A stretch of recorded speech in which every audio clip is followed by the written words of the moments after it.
Donc, dans la prochaine vidéo, je vais vous montrer en fait comment enregistrer une vidéo sans fond. Donc, je vais ouvrir en fait une photo que j'ai été chercher, une photo d'une voiture, tout simplement.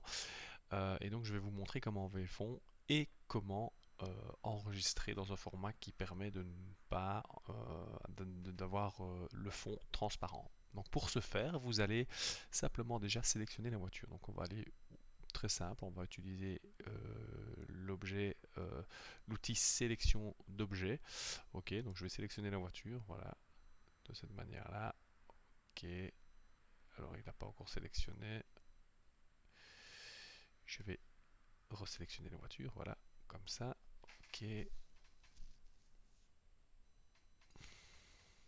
voilà, il a sélectionné la voiture. Et là, je vais simplement faire un petit contrôle C. Donc là, j'ai simplement copié la sélection. Je vais aller dans Fichier, je vais faire Nouveau et je vais aller dans Presse-Papier. Je vais utiliser la préconfiguration presse-papier, pardon. Ok, et je vais simplement bien m'assurer que l'arrière-fond est transparent. Ok, donc il n'y a pas d'arrière-fond. Donc je vais créer mon nouveau document. Je le crée et vous voyez qu'il est transparent.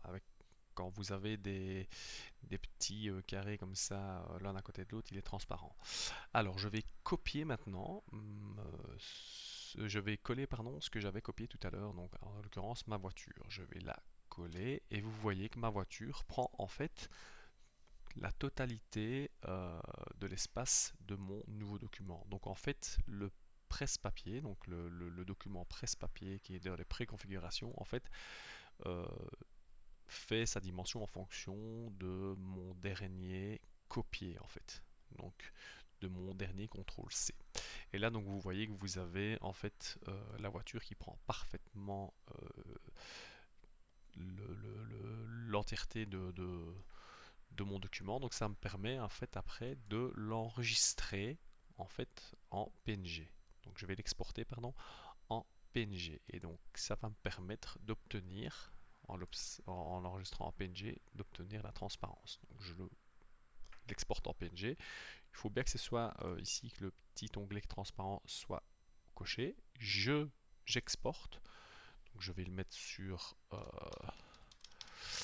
mon bureau. J'exporte et là il est exporté. Alors quand je retourne sur mon bureau, vous allez voir que ma voiture, quand j'ouvre la fameuse photo, ben, elle est bien exportée. Alors j'aurais pu un peu nettoyer un peu mieux ma sélection.